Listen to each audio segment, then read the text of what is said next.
time to jump back into the world of Android handhelds, and this time around we will be checking out one that I've been anticipating for several months now. The Portal from Pimax, a company better known for their VR headsets, has entered the Android gaming handheld space for the first time with a very unique concept providing a hybrid handheld and VR experience. The Portal, as Pimax states, is the one and only 4K hybrid VR gaming system, equipped with the Qualcomm Snapdragon XR2, the same found in the Oculus Quest 2, joycon-like controller attachments, a 4K resolution display with an optional QLED model. There's no doubt there's quite a bit of technology packed into this sleek handheld. So please join me, Rob the Retro Tech Dad, as we take a deep dive into the Portal and find out if it truly has the potential to do it all.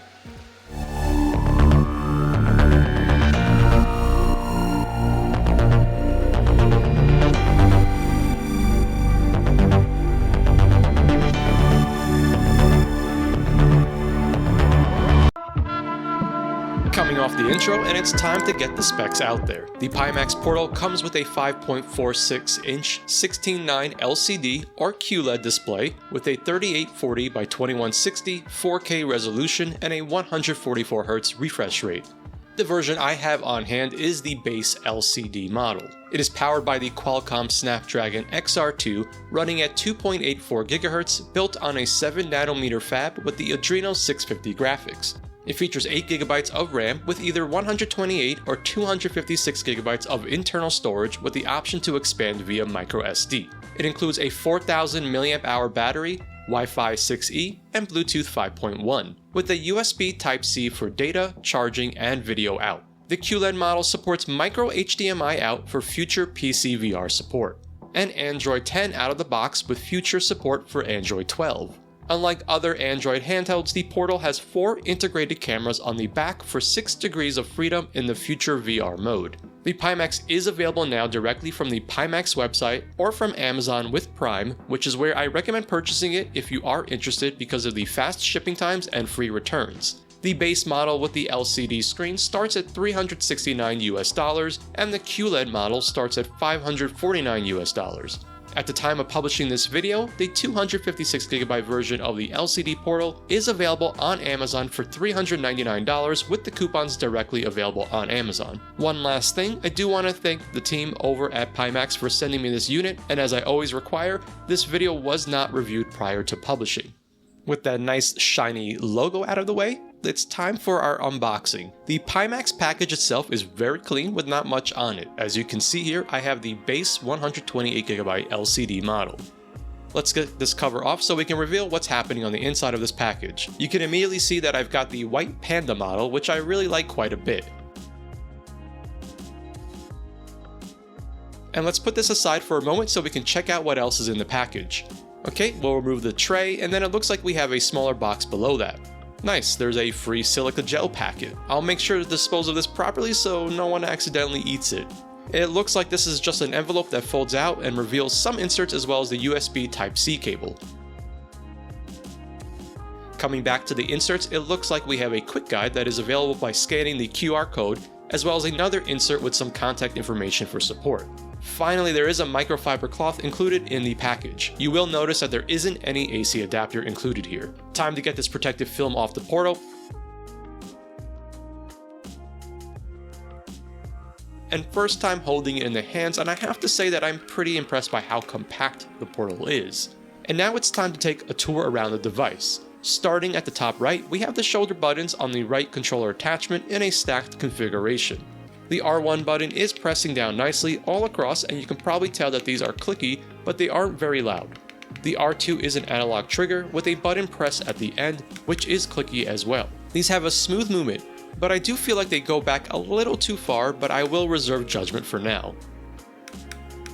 Moving along the top, you can see one of the 4 tracking cameras peeking through, and then the microSD tray, which as you can tell is similar to a SIM tray, and that's because the Portal was going to originally have 5G support. I'm not a big fan of this style of microSD mechanism as it does require a tool to get it out. Right below the microSD tray is the power switch. Continuing on, you can see the exhaust vent for the active cooling, and then in the middle we have the location of the micro HDMI, which is only available on the QLED models and not on this base LCD model. And a little further, we have another tracking camera and then the left side shoulder button and trigger. The L1 button is pressing down nicely just like the right side, and similar for the L2, which has smooth movement and is clicking down properly. Again, you can probably see just how far back this trigger goes until the point of getting to that click. Okay, nothing on the left side of the controller attachment, and then on the bottom of the unit, we have the additional tracking cameras, the down-firing stereo speakers, and the USB Type-C port for data, charging, and video out. And then finally, on the right side of the controller attachment, there is nothing to note here. So let's now take a look at the back of the Portal, and you can see the massive intake vent for the active cooling, and then a rear-facing camera as well. You can get a better look at the 4 tracking cameras for that 6 degrees of freedom when the VR support arrives later in the year. Okay, let's get to the front side now and check out what's going on here. I have to say that I really do love this two-tone look that's going on here. At the top of the left side controller attachment, we have 2 programmable face buttons and then a switch style analog stick below that. And here you can see how the analog stick sits above the face of the unit. And now it's time to check out easily the most criticized aspect of the controls here on the Pimax Portal. The D-pad, as you've probably noticed by now, is not a traditional directional pad and instead uses 4 separate buttons as directional inputs. They press down with not much travel and have a very light clickiness to them that is definitely very reminiscent of the Nintendo Switch Joy-Con. In fact, I'd say it actually really reminds me of a PlayStation Vita face button. We're going to be talking a bit more about this in a little bit. Right below the D-pad, we have additional buttons for navigation, as well as the select button, which if you've noticed uses the 3 lines that traditionally is the start on an Xbox Series controller, so in case you're confused by that. Heading over to the right side, we have 2 more additional programmable buttons. And then the teardrop style face buttons that are identical to the D-pad, and just like a Nintendo Switch Joy-Con, this is done on purpose because the controller attachments can be used sideways for multiplayer. However, they have the teardrop shape for when you are in VR and can easily feel which button you are pressing down on. Again, you can see the short travel and the light clickiness, which are very similar to how a Vita face button feels.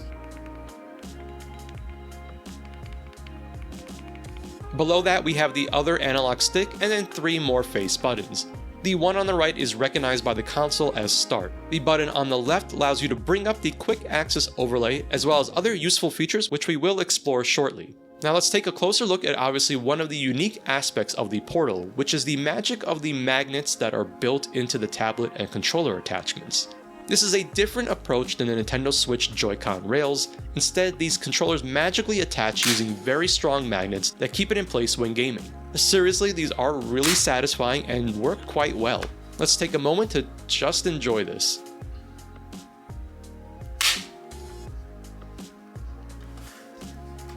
Now another very cool thing that can be done is magnetically attaching both sides to form one solid controller. It's basically like the Joy-Con grip, but without the additional accessory, and it's definitely very clever. I have to say that just in the time I've used the Portal, I've actually had it propped up on a little stand and used the controllers this way. There's no denying the strength of these magnets as I can hold the device sideways and they will not detach this way. The only time I could get the controllers to detach accidentally would be holding or picking up the device on its side, whereas with a Nintendo Switch you could pick it up sideways because the Joy-Cons are secured by that rail. Apparently I've been told that I'm weird for picking up my handhelds this way, and so I'll let you decide if that's a fair test. Regardless, these magnets are the real deal and really are quite inventive. Now let's take a look at these on their own. The attachments, like the Nintendo Switch, can act as controllers that can be held sideways, complete with tiny shoulder buttons at the top of it. I do like that they are symmetrical regardless of which side attachment you are using. And comparing them to the Nintendo Switch, you can see that they are not as tall as a Joy-Con, but let's take a look at them on the side and you will see that the Portal has those analog triggers unlike the Joy-Cons, which ironically look almost identical at a glance. Looking at the left side attachment compared to the Nintendo Switch Joy-Con, and you can see that it's similar in design, with Pimax opting to use that D-pad style that we talked about not too long ago. And for fun, I wanted to pull out a Razer Jungle Cat, and you can see that Razer opted for a similar design, forgoing that traditional D-pad. So now it's time to dive into the software side of the Portal and check out Android as well as Pimax's custom front end for the Portal. Welcome to the main screen of the Portal, and this is what you are greeted with after completing a brief setup process. This gives us a glimpse of the front end that Pimax has designed here for the Portal, with Android 10 as the back-end OS. I've been told that the Portal will be receiving an update to Android 12 at some future point, which will be really nice to see, especially for something like receiving official Yuzu support. The launcher itself is pretty simple. Now, certain Android features are not available here, such as swiping down from the top to access the typical Android options. Instead, you can press the gamepad icon on the bottom left of the right controller attachment to bring up the launcher menu. With this, you have access to information such as the frame counter, temperature, Wi-Fi settings, AirPlay mode, the key mapping tool, brightness, volume, and the ability to switch the controllers into a multiplayer mode, which allows you to use each one as an individual controller. Clicking on some of these icons will either bring up additional menus, or in the case of the frame counter, will leave it permanently on screen, which is great for benchmarking performance in-game. Now, I mentioned that this gamepad button can be used for additional functionality. You will see here that pressing X on the main screen will bring up the key guide, which is nice to have always available as you can see the commands that can be done with the dedicated buttons. So while you have the key guide up, you can press any of the buttons and it will explain what can be done with them. Holding down on the gamepad button and then pressing the top left programmable buttons will allow you to adjust volume on the fly. This is a nice feature since there isn't a physical volume control on the device itself. Returning to the home screen, on the top left corner we can access account information related to the device and Pimax. On the bottom left, there is a gear icon that allows us to access settings, which is different from the Android settings that are also available. This settings screen allows us to make changes that are specific to the Portal. We have a range of options here, including specific ones for the controller, such as calibration tools and the ability to switch between different dead zones. Some other useful things here include the TV settings, which allows us to toggle off the screen when it is in that TV mode. Additionally, we have access to performance management profiles, resolution options, and then finally the laboratory functionality, which you will definitely want to turn on to get that performance management and resolution adjustments. Back to the main screen, and the apps here are sorted in the order of recently installed or used. Scrolling all the way to the end allows us to bring up all of the applications. Now here you can see your full library of installed apps. I will note that this was a very clean install of Android with only a few apps pre-installed. The ones that you see here up until the dolphin icon are the only apps that were installed. The rest were added by me during my testing, so it looks like only about 10 apps in total. Again, it's something that I really like to see with Android devices. One last thing, let's head back to the home screen, and in the bottom right corner, you will notice the message icon, which is where you will be able to access Android system messages such as when you connect via USB. Again, there is no typical swipe down as commonly found in other Android devices. Now, while we are in Android, there are a few things I like to check out. For whatever reason, a lot of Android-based devices have these common issues. So first, I do want to say that the Google Play Store is pre-installed and gives us access to the Google Play services, which is great to see. Additionally, I went and grabbed my exFAT formatted micro SD card, and I can confirm that the Portal does in fact support exFAT micro SD cards, and so you won't run into any issues storing files larger than 4 GB on your micro SD card. This is particularly important for a device with some power like the Portal, as we will be able to play higher end emulation like PS2 and Switch, and those files can easily exceed 4 GB. Finally, for whatever reason, a lot of Android-based handhelds have an issue with the way L2 and R2 are mapped, and this causes issues in native Android games as well as streaming services. Now, heading into Dead Cells, which is my usual test for this, you can see that I am in fact using the R2 without any issue. So I'd say that this build of Android and Android 10 have been quite stable for me, and I really haven't had any standout issues. Overall, the Android experience is quite solid on the Portal. And speaking of solid, it's time to check out the overall build quality of the Portal. I have to say that I am pretty impressed with how this is put together. I find the Portal to have some solid finishing, and the best part is there are no rattling noises when shaking the device. It holds up quite well to my bending and doesn't show any signs of flexing on that tablet portion, and even with the magnetically attached controllers, we're not getting a whole lot of movement here. I do think that the white model is the way to go if you are a stickler about fingerprints, as it doesn't seem to be an issue at all here. However, I've definitely noticed it more on the black units of the Portal. The same solid build quality can be said for the individual controllers, and during my testing I only noted one issue with a squeaky A button that is only noticeable occasionally, which I did try to capture on camera. Moving on to the display, and it's definitely a standout with it being a 4K panel on both the LCD and QLED models. Packing that much pixel density on a 5.5-inch display is going to result in a very nice and sharp image. I specifically wanted the LCD version to see how the base model fares, and really I don't have any complaints here. Additionally, this screen supports higher refresh rates, and so again, the display is a highlight here on the Portal. My only negative would be that the LCD panel isn't the brightest I've seen, but it's definitely very usable in normal light settings, indoors, and the brightness scales well for nighttime use. On the audio side, the Portal has down-firing speakers, and these definitely get quite loud. Now, while these aren't front-firing speakers, their placement is ideal and remains unobstructed, and so you're never at risk of blocking out the sound with your hands. Audio remains pretty clear at those higher volumes, and here's a sample of Yoshi's Island, and then some spoken dialogue as well.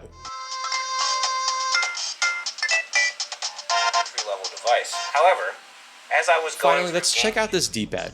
And yes, despite it not being a traditional D-pad, I still want to show off how it performs in a fighting game. And since we have some power under the hood, I'll go with Tatsunoko vs Capcom for this test, and surprisingly, I've been able to nail combos and move around with not much trouble. Now, this is definitely not an ideal D-pad for precision platformers and fighting games, but it is usable, and if anything, the purpose of this is to show that it can be done. I think this is more of a case where if you are interested in something like the Portal, you are most likely interested in the higher end stuff that use analog sticks. And so I like always giving my audience things to think about when it comes to your own individual use cases.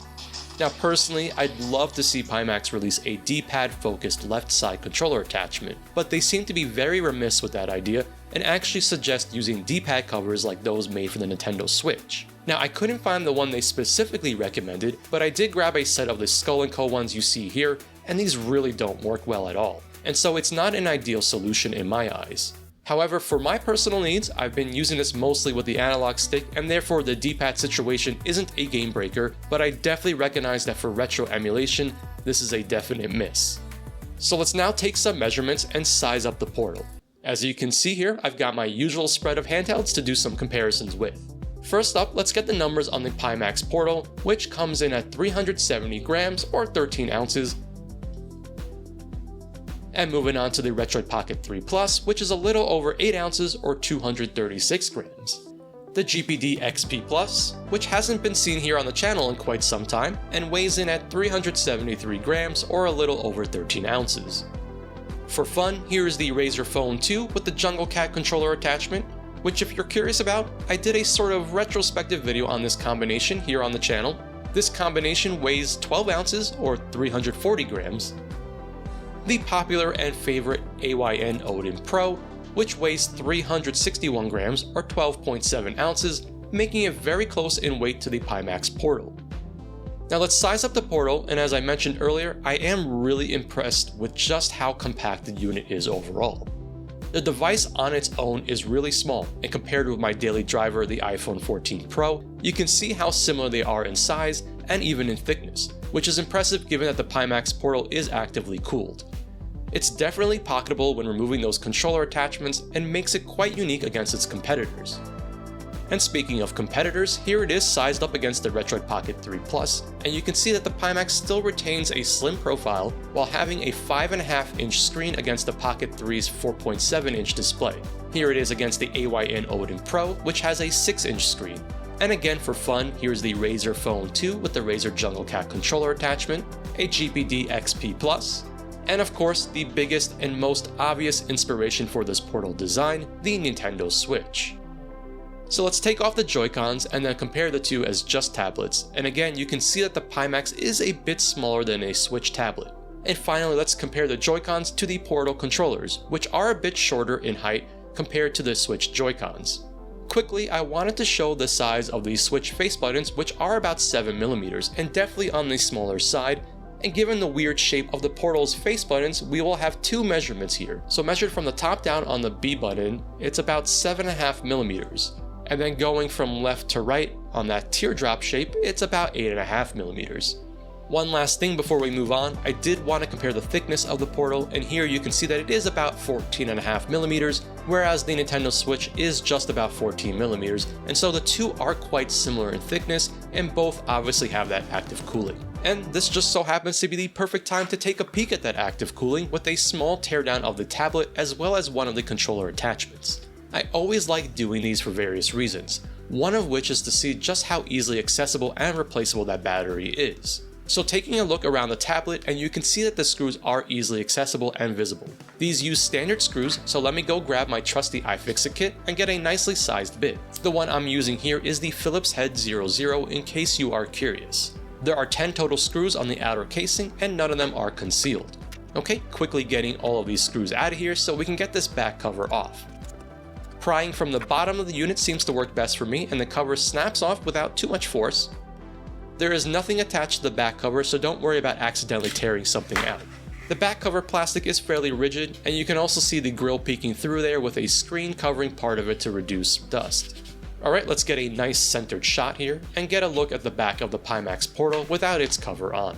We can see quite a few things here, including that fairly sizable assembly for the cooling, and then parts of that 4000 mAh battery showing through. It's really quite impressive from a technical and engineering perspective how much is actually in this very tight space. You can definitely tell the Pimax team really had to be clever about lots of the internal design.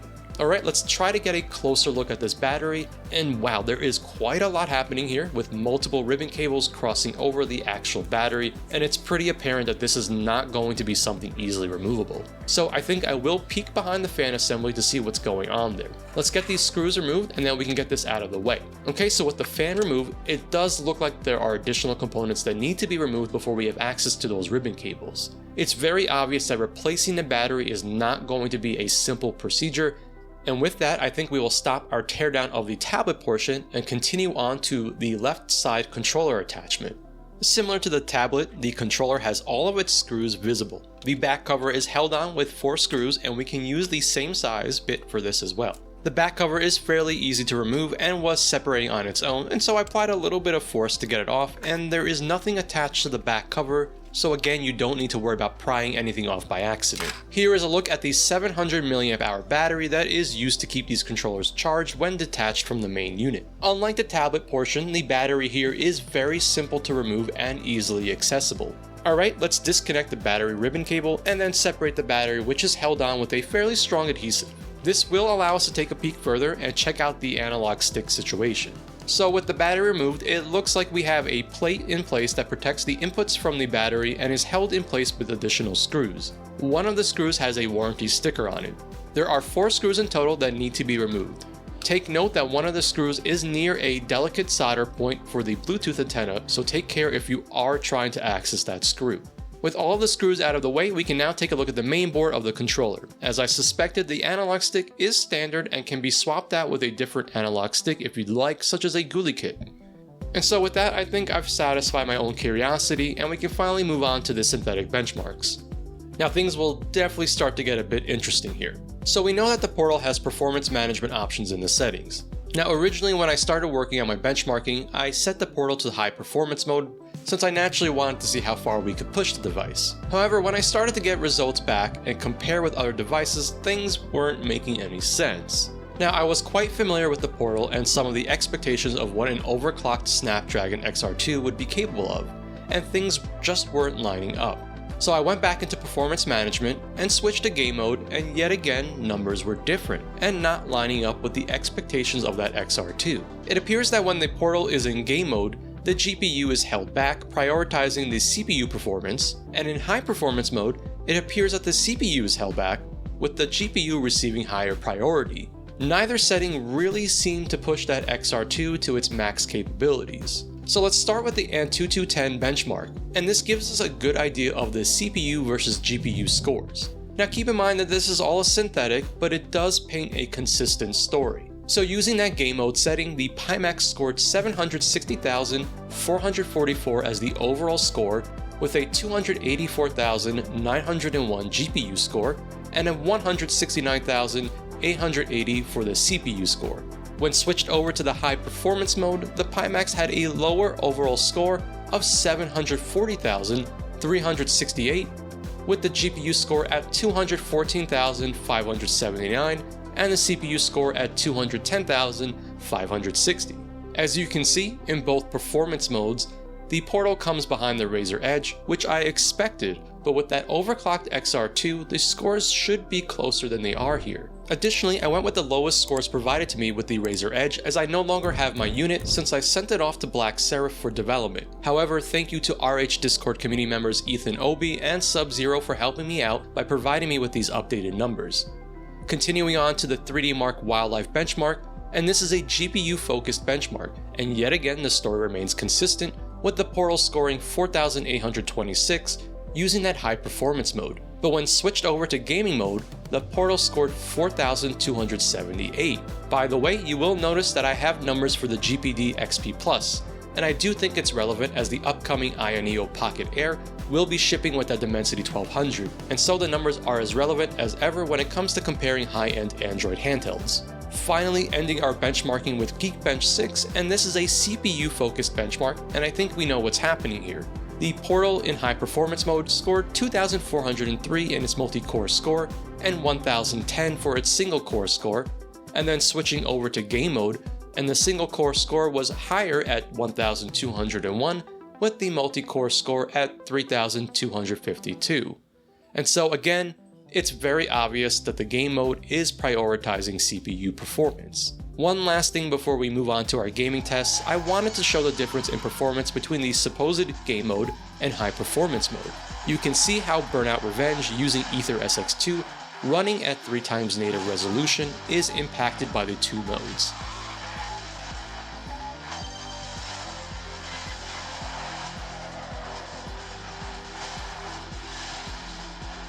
Unfortunately, neither mode really lets us push the Portal to its max capabilities, and so as of right now, there isn't a way to get max CPU and GPU performance. Additionally, in the overlay, I noted the lightning bolt icon, which is grayed out, and this does seem to be some type of performance mode setting, with the text reading high. So as of right now, with my Portal on the latest update, this is how the story unfolds. Despite this, the Portal is a really solid performer when it comes to native Android gaming, and let's start with a game that is pretty demanding and is a solid port of LEGO Bricktales. In fact, this game struggles on a lot of the lower end Android handhelds, and so this is a definite step up in this space. I've got the game set here to 60 frames per second with a 75% render scale and medium quality settings, and it has no trouble staying at 60 frames per second. This is a fun little game that is definitely well worth checking out if you're interested in a premium Android experience.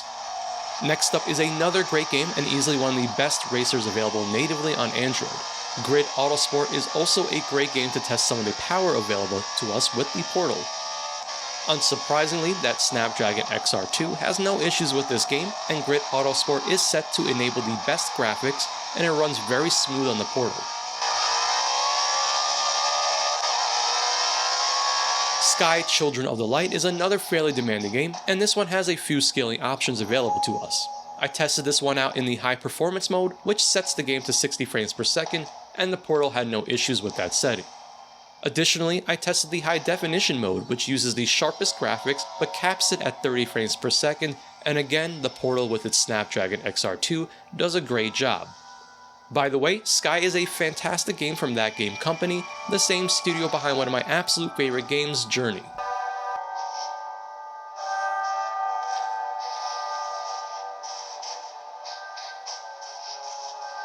And finally, one last native Android game, and this is a good opportunity to check out the built-in Gamepad Mapper, and so here we are in Genshin Impact. And let's go ahead and bring up the overlay, and then select the key mapping option. If you've used a Gamepad Mapper before in Android, this should look pretty familiar. You have options to set the individual buttons, as well as take care of the left and right analog stick controls.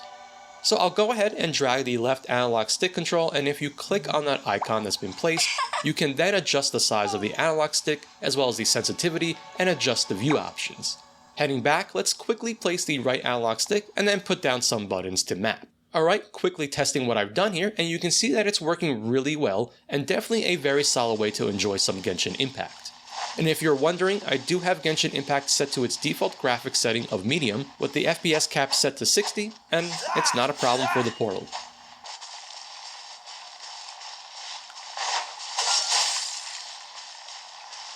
So let's move on to some emulation, and for this I will focus on the higher end consoles, as the Portal will not have any issues with the 5th generation consoles and earlier.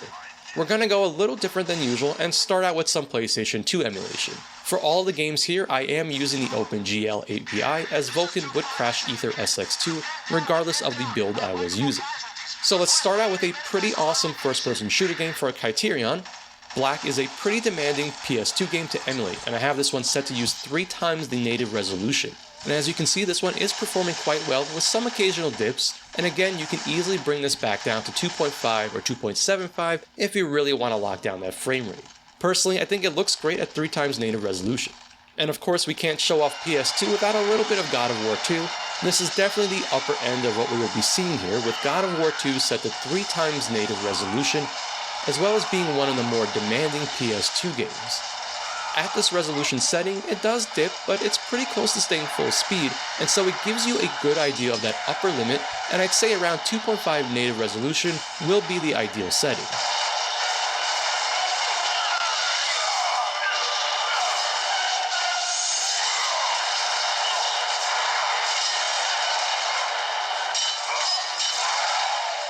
Finally, another very popular game to showcase with PS2 emulation. Here we have Shadow of the Colossus, and for this game specifically, I am using the NTSC version as it performs better, and at 2 times native resolution, it is running mostly smooth with some occasional dips, but this is a notoriously difficult game to emulate, and even at 2 times native resolution, it's a beautiful looking game. I am definitely very pleased with the performance of this one.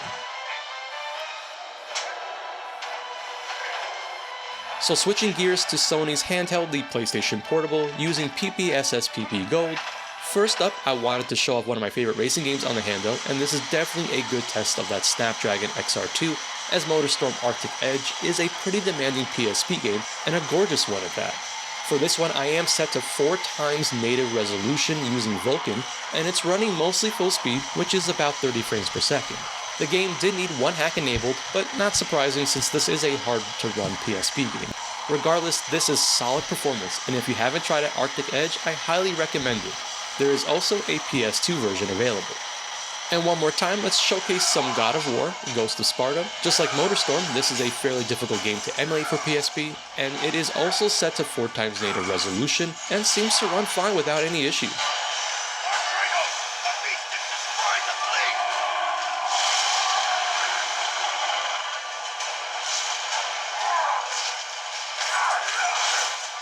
Finally, I wanted to show off a simpler game because I wanted to highlight the 4K display available to us with the Portal.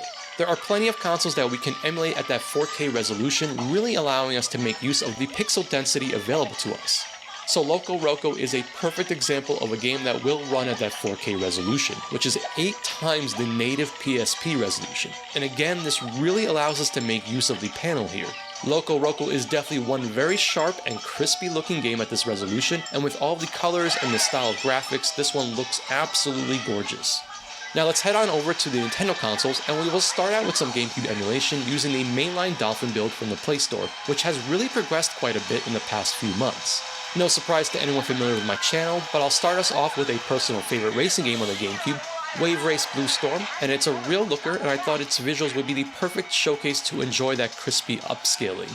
With Wave Race Blue Storm, I am able to take Dolphin up to its max upscaling of 6 times the native GameCube resolution, which puts us at a 4K resolution, and to me that is absolutely insane. There is no doubt about it that Wave Race looks stunning here. And one more GameCube game, and another personal favorite of mine. Here is Metroid Prime, and just like Wave Race, this is another one that is running at the max upscaling that Dolphin provides at 6 times the native resolution, which is the 4K setting, and again, we are making great use of the 4K panel available to us with the Pimax Portal. In person, this looks absolutely stunning, and I really wish I can convey better just how beautiful this looks off screen.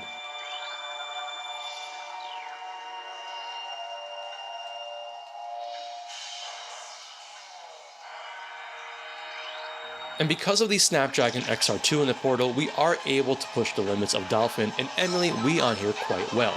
Now for Dolphin mainline, as well as Dolphin MMJR2, I was not able to use the Vulkan API, since it caused the emulator to crash, and so the footage that follows was recorded using the OpenGL API. Let's start out with some Mario Kart Wii, and I thought it would be fun to show off some Mario Kart Wii since I haven't actually played this one in a bit. Here I am using Dolphin mainline at 3 times the native resolution, and it's pretty stable and steady at 60 frames per second with some occasional dips.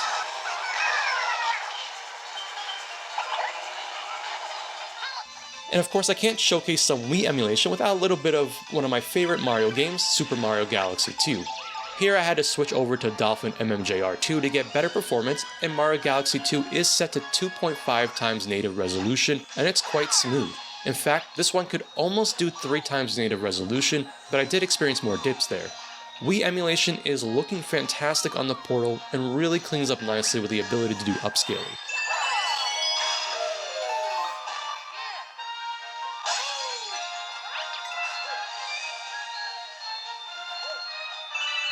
Finally, let's talk about one more Nintendo console, the Switch, and I did testing in both the last available version of Skyline Edge as well as a special build of Yuzu that works on Android 10.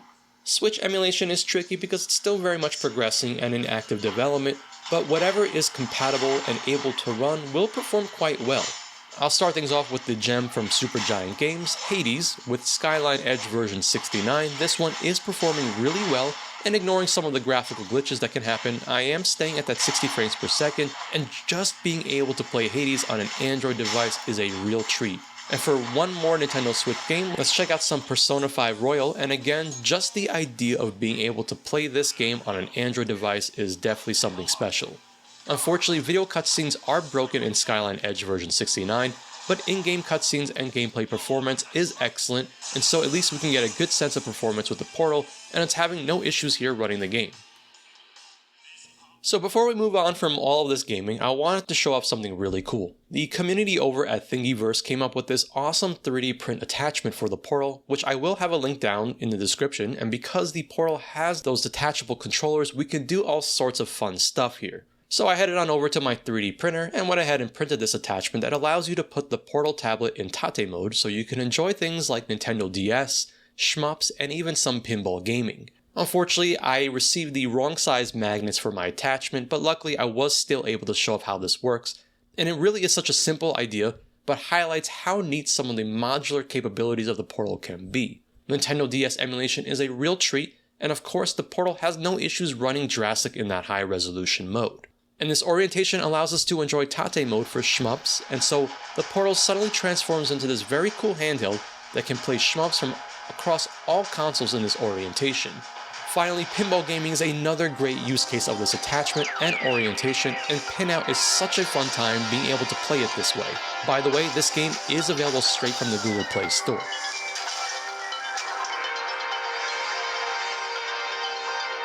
Lastly, I wanted to briefly touch upon using the Pimax Portal as a streaming device, since the Portal does have analog triggers and Wi-Fi 6E built in, which will make it a pretty solid device for game streaming from a PC, Xbox, or PlayStation 5.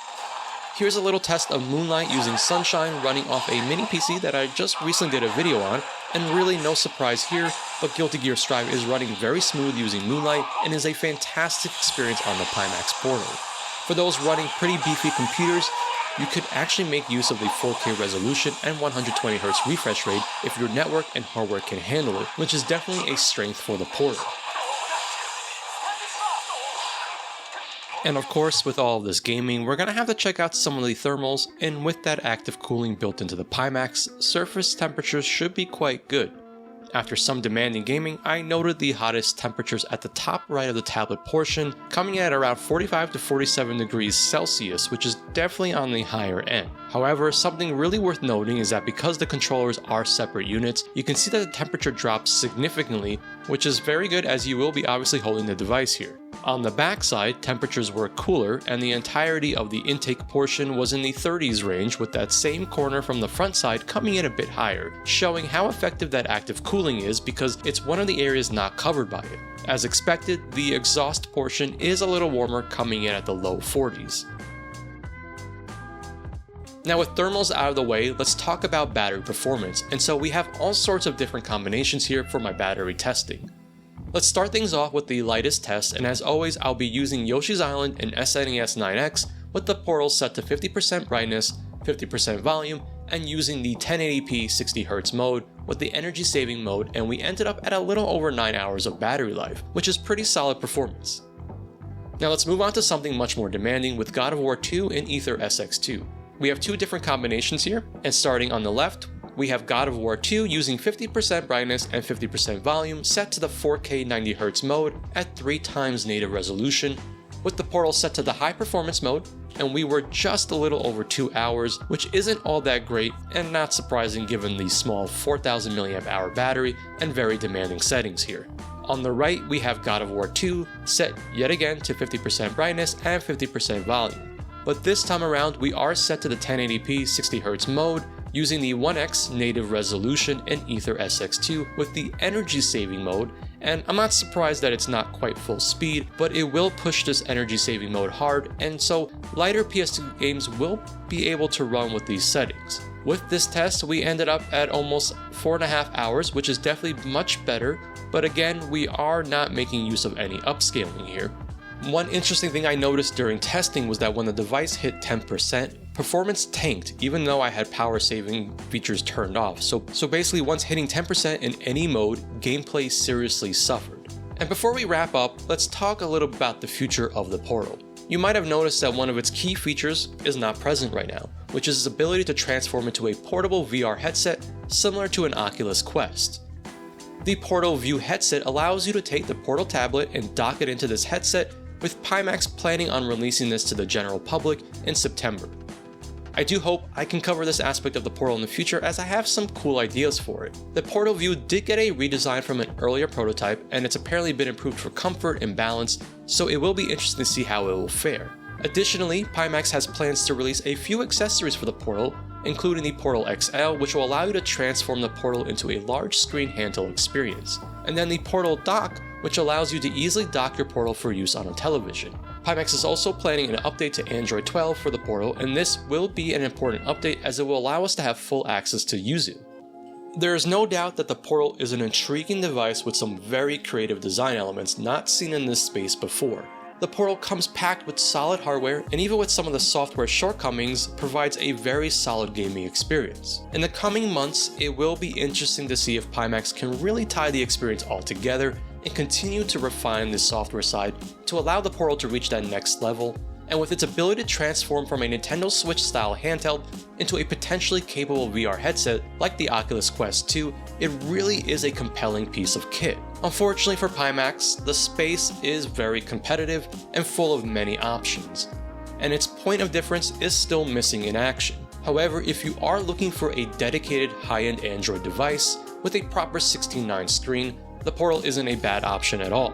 If you're strictly looking for the best performance at the lowest price in the Android space, the Razer Edge is another solid option. However, I think for many, the proposition of an Android handheld reaching a certain price point is a tough sell, but again, as I always say, we are very fortunate to have many choices that suit individual needs. For me, I'm anxiously awaiting the Portal View headset, as I'm really interested in seeing how this experience all ties in together. So what did you think about the Portal? As always, let me know down in the comments. I love interacting with everyone in the community, and until the next video, I am the Retro Tech Dad, and thank you so much for watching.